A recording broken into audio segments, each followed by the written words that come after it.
एक समय की बात है कि एक नगर में शनि प्रताप नाम का एक राजा राज करता था, जो कि बहुत ही दयालु राजा था, जिनकी काव्या नाम की एक पुत्री भी थी, जिनसे राजा शनि प्रताप अत्यंत प्रेम करता था। महाराज, अचानक राजकुमारी काव्या की तबीयत बहुत ही ज्यादा बिगड़ती जा रही है। क्या हुआ राजकुमारी काव्या को? पता नहीं महाराज, अचानक ही राजकुमारी को चक्कर आ गए और धीरे धीरे उनका शरीर काला पड़ता जा रहा है। दासी के ये बात सुनकर राजा बहुत घबरा जाते हैं और तुरंत ही राजकुमारी काव्या के पास पहुंच जाते हैं। राजकुमारी काव्या, तुम ठीक तो हो ना?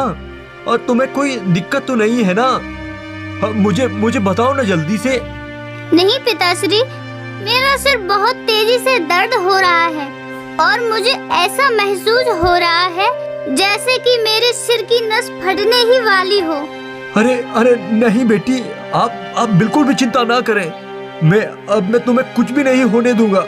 मैं तुरंत ही वैद्य को बुलवाता हूँ। आप थोड़ा सा धैर्य रखिए बेटी। मंत्री, जल्दी से वैद्य को राजमहल बुलाकर लाया जाए। जी महाराज, हम तुरंत ही वैद्य जी को बुलवाते हैं। जिसके बाद वैद्य आकर राजकुमारी को देखकर बोलता है, महाराज, राजकुमारी को बहुत ही गंभीर बीमारी है, परंतु मैं कोशिश कर रहा हूँ। अगर भगवान ने चाहा तो शायद ठीक ही हो जाएगी। ऐसा बोलकर वह राजकुमारी को दवाई देता है, लेकिन उस दवाई से उनकी तबीयत में कोई सुधार नहीं आता। मुझे माफ करिए महाराज, इस बीमारी का इलाज करना मेरे बस की बात नहीं है। अगर इस बीमारी की दवा 2 दिनों के अंदर नहीं मिल पाएगी तो राजकुमारी की जान को खतरा है महाराज। क्या आपके बस की बात नहीं है और राजकुमारी की जान को खतरा है? हाँ महाराज, राजकुमारी काव्या को एक लाइलाज बीमारी है। इस बीमारी की दवा मेरे पास नहीं है और मुझे यह भी बताते हुए दुख हो रहा है कि इस बीमारी की दवा नगर के किसी भी वैद्य के पास नहीं मिल सकती। हे वैद्य जी, आप ये क्या बोल रहे हैं? अगर इसका इलाज नगर के किसी भी वैद्य के पास नहीं है तो क्या मेरी बेटी की बीमारी ठीक ही नहीं होगी? महाराज, इस बीमारी का इलाज मेरे गुरुजी कर सकते हैं, परंतु वह इन दिनों अरावली की पहाड़ियों पर तप कर रहे होंगे, इसलिए वहां जा पाना बड़ा ही असंभव है, क्योंकि वहां पहुंचने के लिए बहुत ही घने जंगलों के बीचों बीच से गुजरना पड़ेगा, जो कि बहुत ही मुश्किल है। हे वैद्य जी, मेरी बेटी काव्या की जान बचाने के लिए मेरी जान ही क्यों ना चली जाए, परंतु मैं राजकुमारी काव्या की जान बचाने की पूरी कोशिश करूंगा। हे महाराज, आपको धैर्य रखकर बहुत ही सोच समझकर फैसला लेना होगा, क्योंकि ऐसे तो राजकुमारी की जान बचाने के चक्कर में आप खुद ही अपनी जान गंवा सकते हो। वैद्य जी, आप तो समझते ही हैं कि एक पिता अपनी संतान की जान बचाने के लिए वह शांति से नहीं बैठ सकता, भले ही कितनी भी समस्या का सामना क्यों ना करना पड़े। इसलिए मैं भी राजकुमारी काव्या की जान बचाने के लिए पूरी कोशिश करूंगा। इसलिए आप मुझे जल्दी से बतलाएं कि वे गुरु कहाँ मिलेंगे। देखिए महाराज, इन दिनों हमारे गुरु अरावली की पहाड़ियों में जाकर तप कर रहे होंगे और वहां तक पहुंचने के लिए पूरब की दिशा में जंगलों के बीचों बीच जाना होगा। ठीक है वैद्य जी, आपका बहुत बहुत धन्यवाद। मैं कल सुबह ही अरावली पहाड़ियों के लिए निकलूंगा। जैसे ही सुबह होती है कि राजा अरावली पहाड़ियों की ओर जाने को तैयार होता है कि तभी राजकुमारी अपने पिता से बोलती है, पिताश्री, आप मेरे लिए अपनी जान जोखिम में मत डालिए। आप मत जाइए उस जंगल में, वहाँ आपकी जान को खतरा है पिताश्री। अरे नहीं बेटी, तुम बिल्कुल भी चिंता मत करो। मैं जल्दी गुरु के पास जाता हूँ और जल्दी आपकी बीमारी की दवा लेकर आता हूँ। ठीक है पिताजी, परंतु आप बहुत ही संभल कर जाना। वह जंगल बहुत ही खतरनाक जंगल है। जिसके बाद राजा शनि प्रताप उस अरावली पहाड़ियों पर पहुंचने के लिए घर से निकल जाते हैं और राजा चलते चलते बीच जंगल में पहुंच जाता है। अब राजा को समझ ही नहीं आ रहा था कि वह किस रास्ते से आगे जाए। अरे अब तो मैं जंगलों के बीचों बीच आ गया हूँ। मैं कब से चल रहा हूँ, परंतु मुझे कुछ समझ ही नहीं आ रहा है और मेरे पास बहुत ज्यादा समय भी नहीं है। अगर कल तक मैं गुरुजी से दवाई लेकर नहीं पहुंचा तो मैं मेरी पुत्री को नहीं बचा पाऊंगा। मैं क्या करूं? मुझे कुछ समझ ही नहीं आ रहा है। राजा ऐसा सोचकर एक पेड़ के नीचे आराम करने लगता है कि तभी देखता है कि एक सांप एक चूहे का पीछा कर रहा होता है। भाग ले चूहे, तू आज कहाँ तक भागेगा? आज तो तुम्हें मैं मेरा शिकार बना कर ही रहूंगा। नहीं नहीं, मुझे मत मारिए, मुझे मत खाइए। घर पर मेरे बच्चे मेरा इंतजार कर रहे हैं, मुझे मत खाइए। अरे मैं तुम्हें कैसे न खाऊं? अगर मैं तुम्हें नहीं खाऊंगा तो मेरा पेट कैसे भरेगा? और मुझे मेरा पेट भरने के लिए किसी न किसी को तो खाना ही होगा, इसलिए मैं तुम्हें ही खाऊंगा। इन दोनों की बातें सुनकर राजा सोचने लगता है। अरे ये सांप तो बेचारे इस चूहे को मार कर खा जाएगा। मुझे इस चूहे की कुछ न कुछ मदद करनी चाहिए, परंतु ये सांप भी क्या करे? उन्हें भी तो किसी न किसी जीव को मारकर खाना ही पड़ेगा, वरना इसका पेट कैसे भरेगा। पर नहीं, मैं मेरी आंखों के सामने सांप को उस चूहे को मारकर खाने नहीं दे सकता। नहीं, ये बिल्कुल ही गलत होगा। इसलिए मुझे उस चूहे की जान बचानी चाहिए। राजा ऐसा सोचकर उन दोनों के पास पहुंच जाता है और फिर सांप से बोलता है। हे नाग देवता, आप इस बेचारे भोले वाले जीव को क्यों मारकर खाना चाहते हैं? हे राजन, आखिर आप ये क्या बोल रहे हैं? तुम्हें नहीं पता है क्या कि मेरी भूख इन जीवों को खाकर ही मिटती है? इसलिए आप मेरे रास्ते से हट जाओ, मुझे इनका शिकार कर लेने दो। देखिए नागराज, जिस तरह से तुम इस बेचारे भोले भाले जीव को मारकर खाना चाहते हो, उसी तरह मैं भी चाहता तो तुम्हें मारकर खत्म कर सकता था, परंतु मैं किसी भी जीव जंतु को नहीं मारना चाहता। इसलिए मेरा आपसे निवेदन है कि आप इस बेचारे चूहे को जीवन दान दे दीजिए। नहीं, अगर मैं इसे नहीं खाऊंगा तो मेरी भूख कैसे मिटेगी? अगर इतनी ही दया आ रही है तो आप मुझे अपना मांस खाने को दे दीजिए। हाँ नाग देवता, अगर ऐसी ही बात है कि मेरे मांस से तुम्हारी भूख मिट जाएगी तो मैं अवश्य आपको अपना मांस खाने को दे सकता हूँ। अरे मैं भी तो यही बोल रहा हूँ कि आप मुझे अपना मांस खिलाइए ना, और इसे मैं जाने देता हूँ। हे चूहे, आप यहाँ से जाइए। मैं इस नागराज को अपना मांस खिलाकर इनकी भूख को शांत करता हूँ। आपका बहुत बहुत धन्यवाद महाराज। आप बहुत ही अच्छे और नेक दिल के राजा हैं, जो आपने मेरी जान बचाई। चूहा ऐसा बोलकर वहाँ से चला जाता है और फिर राजा अपना एक हाथ काटकर उस सांप को दे देता है। हे नागराज, इतने मांस में तुम्हारा पेट भर जाएगा ना, या मैं तुम्हें और मांस काट कर दूं? नहीं महाराज, अब मुझे और मांस की जरूरत नहीं है। वैसे मैं आपसे कुछ जानना चाहता हूँ। जी नागराज, आप मुझसे क्या जानना चाहते हैं? हे महाराज, मैं जानना चाहता हूँ, आपने अपने हाथ को कटवाकर उस चूहे को बचाया, इससे आपको क्या मिला? देखिए नाग देवता, मुझे कुछ मिले या ना मिले, परंतु अगर मेरी वजह से किसी जीव को जीवन दान मिल जाए तो मेरे लिए इससे ज्यादा खुशी और क्या हो सकती है।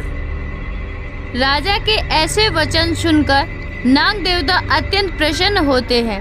मैं आपके इस दयालुता चरित्र को देखकर अत्यंत प्रभावित हुआ, इसलिए आप जहाँ जा रहे हैं खुशी खुशी जाएं। गुरुजी आपसे बहुत ही ज्यादा प्रसन्न हैं, आपकी अवश्य मदद करेंगे। हे नाग देवता, आप ये कैसे जानते हैं कि मैं गुरुजी के पास जा रहा हूँ और गुरुजी भी मुझसे प्रसन्न है? देखिए महाराज, गुरुजी के पास अगर कोई भी जाने की इच्छा रखता है तो हमारे गुरु को तुरंत ही आभास हो जाता है, और आभास होने के बाद उनकी परीक्षा लेते हैं, और वही परीक्षा लेने के लिए मुझे आपके पास भेजा है, क्योंकि गुरुजी हर किसी को अपने पास आने नहीं देते हैं। आप उनकी परीक्षा में सफल हुए हैं, इसलिए आप खुशी खुशी जाएं। जी आपका बहुत बहुत धन्यवाद नागराज।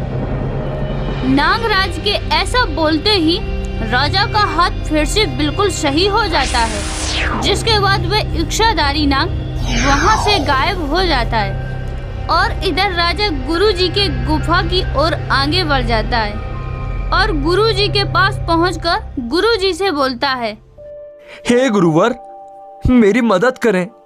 हाँ राजन, जरूर मैं आपकी मदद करूंगा, परंतु तुमने बहुत बड़ी गलती की है। हे गुरुजी, मुझसे ऐसी क्या भूल हो गई, मुझे नहीं पता है। देखिए राजन, जिस बीमारी की दवाई मेरे पास लेने आए हो, उसके लिए मुझे पहले मरीज को देखना होता है कि उसे यह बीमारी किस स्तर पर है। अगर बीमारी के स्तर को देखे बिना अगर मैं दवाई दे भी देता हूँ तो उनकी जान को खतरा भी हो सकता है, इसलिए मैं ऐसे कोई भी दवाई नहीं दे सकता। हे गुरुजी, मुझे ये बात पहले पता नहीं थी, परंतु गुरुवर, आप कैसे भी करके मेरी पुत्री की जान बचा लीजिए, वरना मैं जीते जी मेरी पुत्री काव्या के बिना मर जाऊंगा।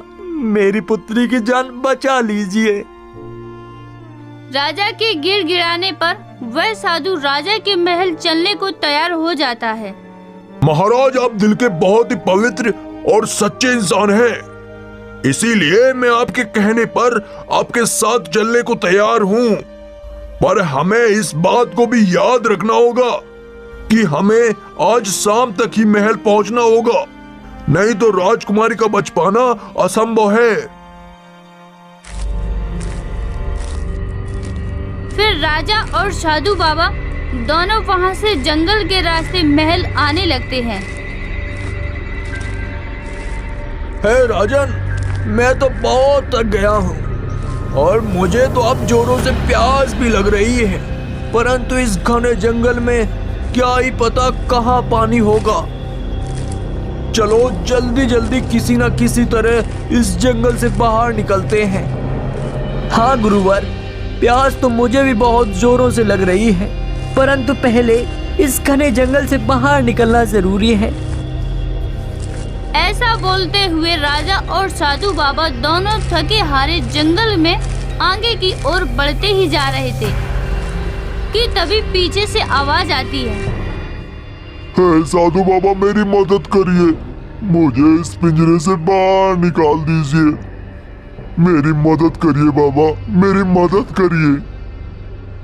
फिर जैसे ही दोनों पीछे मुड़कर देखते हैं कि तभी एक शेर एक पिंजरे में कैद हुआ दिखाई देता है।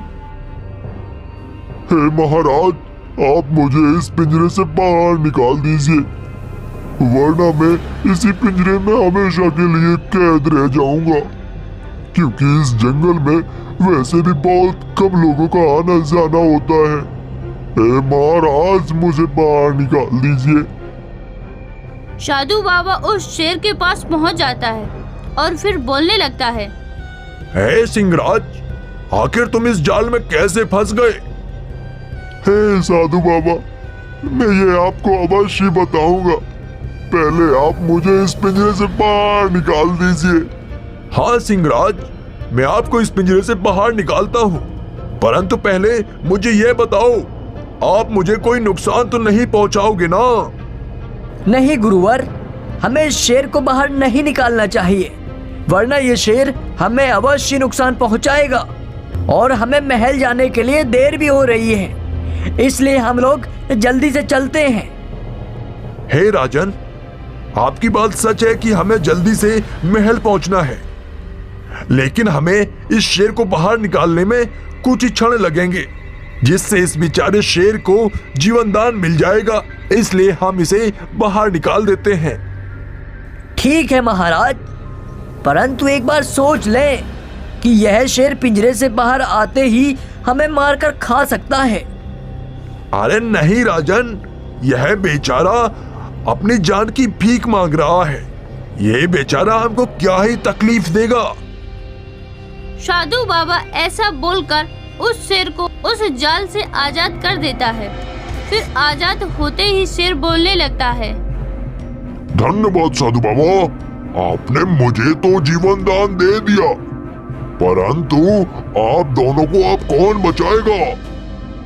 हे शेर, आखिर तुम कहना क्या चाहते हो? आप जैसे महान ज्ञानी बाबा को एक छोटी सी बात समझ नहीं आई। आप तो बहुत बड़े ज्ञानी विद्वान नजर आते हैं, परंतु आपको मेरी एक छोटी सी बात नहीं समझ आई।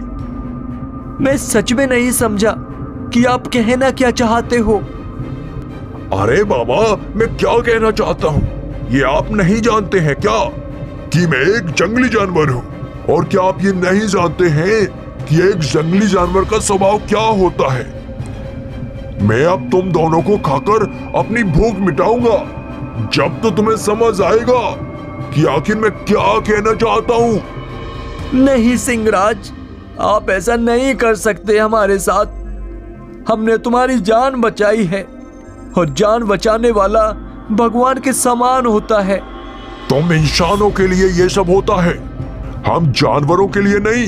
बस हमारा काम होता है जीव जंतुओं को मारकर अपना पेट भरना। अब तुम लोग मुझे ऐसी बातों में ज्यादा मत उलझाओ। जल्दी से बताओ, तुम दोनों में से पहले किसे खाऊं? हे सिंहराज, सबसे पहले आप मुझे ही खा लेना। परंतु सिंहराज, मेरी पुत्री काव्या की तबीयत बहुत ही ज्यादा खराब है। कुछ ही घंटों में हम घर नहीं पहुंच पाए तो उनकी जान जा सकती है, इसलिए आप मुझे मारकर खा लीजिए, परंतु गुरुजी को जाने दीजिए। नहीं, मैं तुम दोनों को मार कर खाऊंगा। मैं कई दिनों से भूखा हूँ, इसलिए मेरा किसी एक से पेट नहीं भरेगा। मैं अब तुम दोनों को ही खाऊंगा। जब आप हमें खाना ही चाहते हैं तो हम कर भी क्या सकते हैं, परंतु आप हमें खाएं। उससे पहले मैं चाहता हूँ जो आप ये पाप करने जा रहे हैं उसके बारे में किसी भी जीव जंतु से सलाह ले लीजिए, क्योंकि यह जो आप करने जा रहे हैं ये बहुत ही भयंकर पाप है। अच्छा, बड़े चालाक समझ आते हो साधु बाबा। तुम सोच रहे हो ना कि मैं इतना मूर्ख हूँ कि मैं तुम्हारी बातों में आकर तुम्हें नहीं खा पाऊं और तुम चुपके से भाग निकलो। नहीं, मैं तुम्हारी कोई भी बात नहीं मानूंगा। नहीं सिंहराज, हम आपसे बचकर कैसे भाग सकते हैं? हम साधु लोग अपने वादा के पक्के होते हैं। हम तुम्हें वादा करते हैं आप हमें खा लेना, परंतु किसी 3 जीव जंतुओं से पूछ लीजिए कि ये जो आप पाप करने जा रहे हैं ये सच में पाप है भी या नहीं। ठीक है, मैं आप लोगों की बात मानने को तैयार हूँ, पर इस जंगल में जीव जंतु बहुत ही कम नजर आते हैं, इसलिए आप किन जीवों से पूछना चाहोगे? अरे सिंहराज, आप चलो तो सही। रास्ते में जो भी जीव जंतु मिल जाएंगे हम उन्हीं से पूछ लेंगे।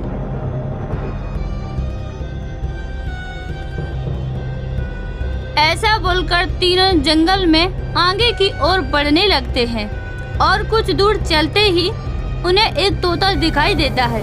तोता को देखकर वे तीनों वहाँ पर रुक जाते हैं और फिर साधु बाबा तोता से बोलता है, हे तोते, मैंने शेर को पिंजरे से निकालकर इनकी जान बचाई और अब ये शेर हमें ही मारकर खाना चाहता है। क्या यह उचित है? हे साधु बाबा, इसमें मैं क्या बताऊं?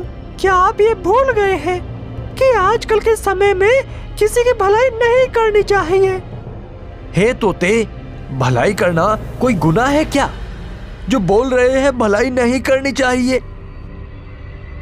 देखिए महाराज, मेरा कहने का अर्थ ये है कि मैं भी तो एक जीव हूँ जो लोगों के साथ लोगों की भाषा में बात करके उनका मनोरंजन करवाता हूँ, पर फिर भी लोग मुझे अपने स्वार्थ के लिए पिंजरे में कैद कर लेते हैं। इसलिए मेरा लोगों से अब भरोसा ही उठ गया है। अब तो लगता है लोगों के साथ अच्छाई करना ही नहीं चाहिए। इसलिए बस मैं यही कहना चाहता हूँ, अगर ये दुष्ट शेर तुम्हारे साथ ऐसा कर रहा है तो सही कर रहा है, ताकि तुम आगे से कभी किसी और के साथ भलाई ना कर सको। तोता की बात सुनकर शेर बोलता है, देखे महाराज, तोता ने क्या कहा कि मैं बिल्कुल ठीक ही कर रहा हूँ। जो तुम्हें अपना भोजन बना रहा हूँ। अरे नहीं सिंहराज, तोता क्या कहना चाहते हैं वो भी तो समझने की कोशिश करें। आप तोता के शब्दों को अच्छे से समझ नहीं पाए हैं। अरे महाराज, आप अब मुझे अपनी बातों में मत घुमाइए। इस तोते ने साफ साफ कहा है कि ये शेर ठीक ही कर रहा है, समझे? अच्छा ठीक है सिंहराज, अभी और दो जीवों से पूछ लेने दो। ऐसा बोलकर तीनों फिर से आगे की ओर बढ़ जाते हैं। ऐसे ही चलते चलते जंगल में उन्हें एक पेड़ दिखाई देता है। पेड़ को देखकर वे तीनों रुक जाते हैं और फिर साधु बाबा उस पेड़ से पूछता है, हे वृक्ष देवता, प्रणाम। प्रणाम गुरुवर, आप कैसे चिंतित दिखाई दे रहे हैं? क्या बात है गुरुवर? हे वृक्ष देवता, मैं क्या ही बताऊं। मैंने इस शेर को पिंजरे से आजाद करके इनको जीवन दान दिया है। अब ये दुष्ट शेर मुझे ही मारकर खाना चाहता है। जरा इन्हें बताओ कि ऐसा करना पाप है। माफ करिए गुरुवर, परंतु सच बात तो यही है कि भलाई का जमाना ही नहीं है। आप तो जानते ही हैं कि हम लोगों के लिए कितने कितने स्वादिष्ट फल देते हैं, कितनी अच्छी छाया देते हैं, और सिर्फ इतना ही नहीं, जरूरत पड़ने पर इन्हें लकड़ियां भी देते हैं जिससे ये अपने घर, अपना जीवन यापन कर सके। परंतु जिसके बावजूद भी ये दुष्ट लोग हमें काट डालते हैं, हमें जीने नहीं देते हैं।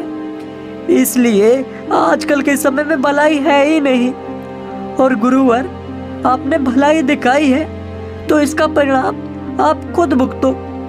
अगर ये शेर आपको मारकर खाना चाहता है तो ये सही कर रहा है। सुना साधु बाबा आपने, इस पेड़ ने भी यही कहा है कि मैं सही कर रहा हूँ। इसलिए अब तुम दोनों मरने के लिए तैयार हो जाओ। ठीक है सिंहराज, आप हमें मारकर खा लेना, परंतु एक और मौका दे दीजिए। किसी तीसरे जीव से पूछ लेते हैं। ठीक है, चलो जल्दी से किसी एक जीव को और पूछ लेते हैं, जिसके बाद तुम दोनों को खाकर मैं अपना पेट अच्छे से भरूंगा। ऐसा बोलकर तीनों फिर से आगे की ओर बढ़ जाते हैं कि तभी रास्ते में एक गाय दिखाई देती है, जिसे देखकर तीनों उनके पास जाते हैं। कि तभी गाय राजा को देखकर बोलती है, आप तो वही मनुष्य है ना जो कल किसी चूहे की जान बचाने के लिए अपने हाथ कटवा दिए थे? परंतु आप दोनों कैसे चिंतित दिखाई दे रहे हैं? हाँ, परंतु आपको यह सब कैसे पता? मैंने स्वयं ही प्रत्यक्ष रूप से आपको देखा था। परंतु अब मुझे यह भी बताएं कि आप दोनों चिंतित क्यों दिख रहे हैं? हे गौ माता, मैं इस दुष्ट शेर को पिंजरे से आजाद करके इनकी जान बचाई है, और अब ये दुष्ट शेर हमें ही मारकर खाने की बात करता है। बताओ, क्या ये उचित है? क्या इन्हें भगवान सजा नहीं देंगे? अरे साधु बाबा, ये कैसी बात कर रहे हो? इतना ताकतवर शेर उस छोटे से पिंजरे में कैसे कैद हो जाएगा? क्या आप भी इस बेचारे की ताकत का मजाक बना रहे हैं? अरे नहीं गाय, यह साधु बाबा सही बोल रहे हैं कि मैं उस पिंजरे में कैद हो गया था। अरे शेर महाराज, आप ये कैसी बात कर रहे हो? ऐसे कैसे हो सकता है? आप इतने ताकतवर हो, जंगल का कोई भी जानवर आपका सामना नहीं कर सकता। भला आप उस मामूली से पिंजरे में कैसे कैद हो सकते हो? नहीं, मुझे तो यकीन नहीं हो रहा। साधु बाबा तो झूठ बोल ही रहे हैं, परंतु आप भी क्यों झूठ बोल रहे हैं? मैं इसी बात से हैरान हूँ। अरे नहीं गाय, मैं झूठ नहीं बोल रहा हूँ। अगर तुम्हें यकीन ही नहीं हो रहा तो चलो, मैं चलकर दिखाता हूँ कि मैं कैसे उस पिंजरे में कैद हुआ था। ठीक है, चलो सिंहराज, मुझे चलकर ही दिखाओ। ऐसे तो मैं आपकी बातों पर यकीन ही नहीं कर पा रही हूँ। ऐसा बोलकर सभी लोग उसी पिंजरे के पास पहुँच जाते हैं जहाँ पर वह शेर कैद था, और फिर गाय बोलती है, हे सिंहराज, अब तो मुझे यकीन भी हो गया कि आप लोग झूठ ही बोल रहे थे, क्योंकि इस छोटे से पिंजरे में आप कैसे कैद हो सकते हो?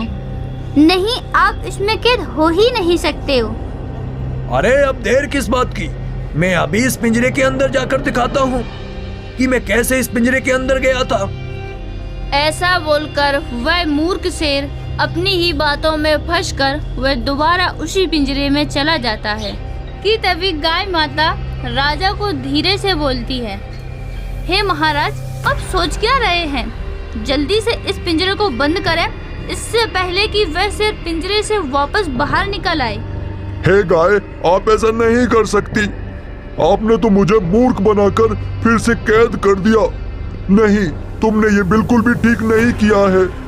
मुझे बाहर निकाल दीजिए, मुझे इस पिंजरे से बाहर निकाल दीजिए। अरे दुष्ट शेर, जब तुम्हें मैंने इस पिंजरे से आजाद करके तुम्हारा जीवन बचाया था, तब तुम मुझे ही मारकर खाना चाहते थे, जबकि मैं तुम्हारे साथ अच्छा ही कर रहा था, परंतु तुम्हें समझ नहीं आया। अब इसी पिंजरे में सड़ते रहो। हे गुरुजी, हमारे पास अब वक्त बहुत कम है, जल्दी से चलो, मेरी पुत्री काव्या की जान बचा लीजिए गुरुवर। हे राजन, आप बिल्कुल भी चिंता ना करें, मैं अवश्य राजकुमारी काव्या की जान बचाने की पूरी कोशिश करूंगा। चलो जल्दी चलते हैं। जिसके बाद दोनों लोग अपने महल वापस आ जाते हैं और फिर साधु बाबा राजकुमारी काव्या को देखकर उन्हें दवाई देता है और फिर बोलता है, हे पुत्री, ये दवाई खा लो, जिससे तुम पूर्ण रूप से स्वस्थ हो जाओगी। जिसके बाद वह राजकुमारी दवाई खाकर पूर्ण रूप से स्वस्थ हो जाती है। पूरे नगर में खुशी का माहौल फैल जाता है।